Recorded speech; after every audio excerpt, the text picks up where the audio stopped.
Hi, Raylene here from Quilters Haven, and today I am going to show you the fastest, easiest way to do circle quilts, which is our technique we call less than traditional. Now, less than traditional comes in 4 different sizes, but I'm going to be showing you today on the large size.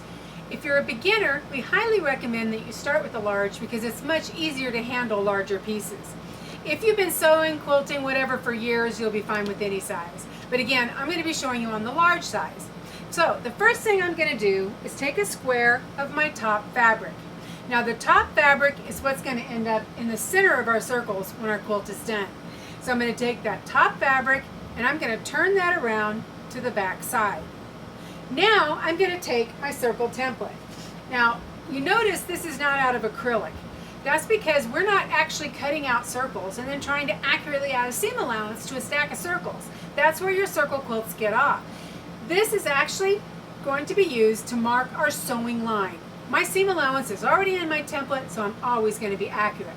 So I'm going to line that up right on the back side of that square, and then I'm going to mark all the way around that, marking my first sewing line.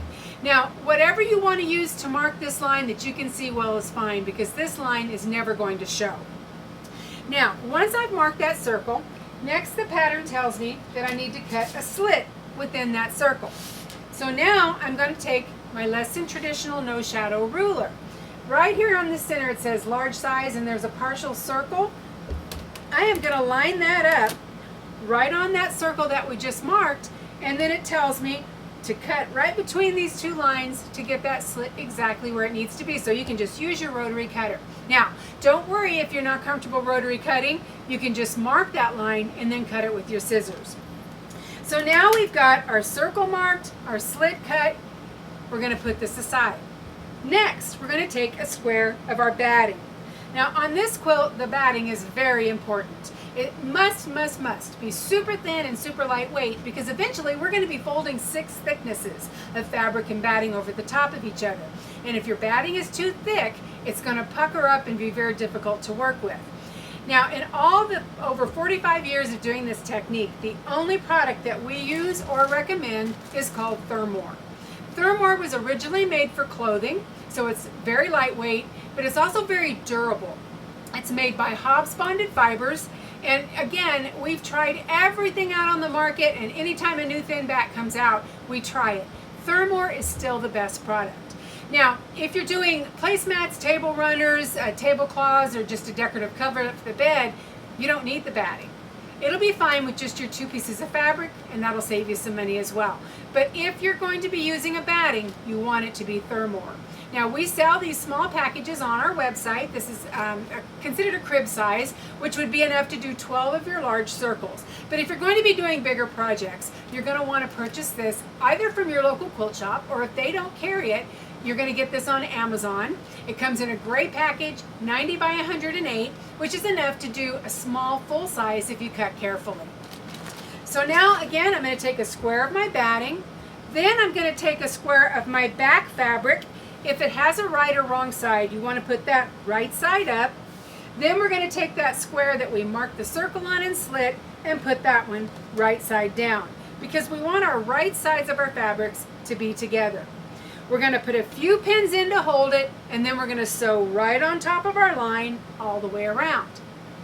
Next, we need to trim out our circle, leaving just a scant 1/4 inch. So a little less than a quarter, a little more than an 1/8. So that's when we're going to use our cutting arc. It has a dotted line right on our scant 1/4 inch. So if I lay that dotted line right on the seam that I just sewed, then I can use my rotary cutter. I just move that around it. It's 1/4 the circumference, and I can trim that circle out quick and easy with my rotary cutter. Now, again, if you're not comfortable rotary cutting, that's fine. You're just going to use your arc to mark the line and then cut it with your scissors. So, once I've trimmed out my circle, now I have this. And you may have already figured out why we needed that slit. We needed a way to turn our circle right side out. Now, once I turn it right side out, though, because I sewed it inside out, it's going to have a tendency to want to curl back inside itself. So we're going to do a couple of things to help that out. So, first thing I like to do is grab my handy dandy purple fang tool. an absolute must for anybody who sews or does crafts, anything. But one end of that is curved. And I'm just simply going to stick my hand right back in that slit where I turned it using that curved edge. I'm just going to run that along that curved seam a couple of times to help push my seam out. Next is the one and only step we do by hand on our quilt, but it's necessary and you do not want to leave this step out. So what we're going to do is after we've turned our circle right side out and we've pushed our seam out with our purple thing or whatever tool you use for that, I'm just going to take my fingers and I'm going to gently roll those two fabrics back and forth so that I get that seam all the way turned. And as I do that, I'm going to hand baste along the edge to hold it turned out. So I'm just going to roll back and forth, put in 3 or 4 stitches. Roll back and forth, put in 3 or 4 stitches. Now, a couple of tips on that basting. First of all, don't knot your thread. Make it a lot easier when you take it out later if you're not searching for a knot. Just leave a couple inch tail at the beginning and the end. Just use a single thread. You don't need to double the thread up. These are temporary stitches. Again, single thread will be easier to remove. Those basting stitches are going to stay in until your project's totally done. That's your last step. So now to make our quilt easy to handle, we work in units of 4 circles. So I have 4 circles turned, they're basted, I'm ready to start assembly. So I'm going to pick up one of my circles and now I'm going to grab my square template. Now this is designed to fit right inside my finished turned and basted circle. So I'm going to line that up right in the center of my circle. And then on the side that has that slit and only on that one side, I'm going to mark right along the edge of the template. That's going to be my next sewing line. Once I mark that line, now I'm going to pick this circle up by the slit. Then I'm going to pick up a second one of my 4 circles by the slit and I'm going to put them back to back. Now I want to make sure that those slits are as close to right on top of each other as I can get them. So I just flip it back and forth, kind of scoot it with my fingers till I know they're good and lined up. Then I'm going to pin it just like the pattern shows me to pin it, and then I'll sew right on that line all the way across. Now once I sew on that line and I open that up, you see our pattern starting to form. But more important, notice that slit is going to be buried away. So you don't have to close that up because it's going to be hidden forever. So now I'm going to make another one just like this so that I have 2 units of 2 circles. I'm going to take one of those units of 2 and now I'm going to grab my ruler once again. I'm going to find the center line on the ruler and I'm going to put that right on, let me get some of this out of the way here, right on that center seam line right between those 2 circles. So that center line on the ruler goes right on the center seam line between the circles. Then I'm going to push my ruler out so that it's just a tiny bit past the center point. And there's a little mark on the ruler that will help me find that. Once I push the ruler out, I want to double check that I'm right on that center seam line still and that I didn't scoot it. And then I'm going to mark right along the edge of the ruler on both circles for my next sewing line.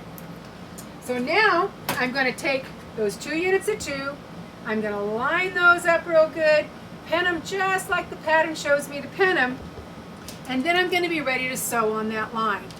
Now, before I sew on that line though, I want to remind you that when we marked just now, we were marking that line just a little bit past that center point because that's where we need to sew. So you're probably going to feel like you have a stitch kind of dangling in the air between the 2 circles. That's okay, it's not going to show. But what we are going to do when we sew on this particular line is we're going to start at the outside edge. We're going to back stitch a little bit to tie that off. We're going to sew down. We're going to stop about 1 inch past the center and then back stitch back about 1 inch past center to reinforce it, and then come back down to the bottom and back stitch to tie it off. Now when I open this up, you really see that pattern forming. And our next and final step for this unit of 4 will simply be to pin down those flaps, and then it's just going to be one continuous line of quilting right on your sewing machine to sew the flaps down.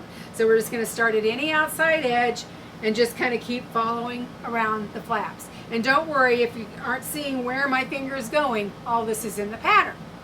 So the great thing is, if I stop right now and I never work on this project again, maybe I just didn't care for the 2 fabrics I chose, or maybe one wasn't as pretty as I thought it was in my head. No more unfinished projects, because this quilt has no binding. So whenever you stop, you're done. So even if I stop at just a unit of 4, I have a completed centerpiece for the table or a wall hanging. If I'm going to continue on making a larger item, I'm simply going to make another unit of 4. I'm going to use my ruler to mark one of the edges. I'm going to sew those units together the same way we did the 2 units of 2. But the key here is every time you join 2 sections, go ahead and sew down the flaps. That way, whenever you stop, your project is finished, even if it didn't end up as big as you thought it was going to be. Now, this was just the most basic thing you can do. 2 fabrics, a light and a dark for contrast. But I can actually get 3 different quilts with these same 2 fabrics. With this one, remember we started with our dark fabric as our top fabric. Well, here's the same 2, only this time we used the lighter fabric as the top fabric, and we get a whole different look. But the whole idea behind the Less Than Traditional series of patterns was coming up with faster, easier ways of doing old traditional patterns that were more advanced in skill level, making those easy enough for even a beginner. So back at the beginning, when I marked my circle and cut my slit, if I'd done 2 on the light fabric and 2 on the dark, and then when I picked those circles up by the slits, if I picked up a dark one against a light one, that is going to give me the old traditional pattern, orange peel or robbing Peter to pay Paul. You get a beautiful look, quick and easy.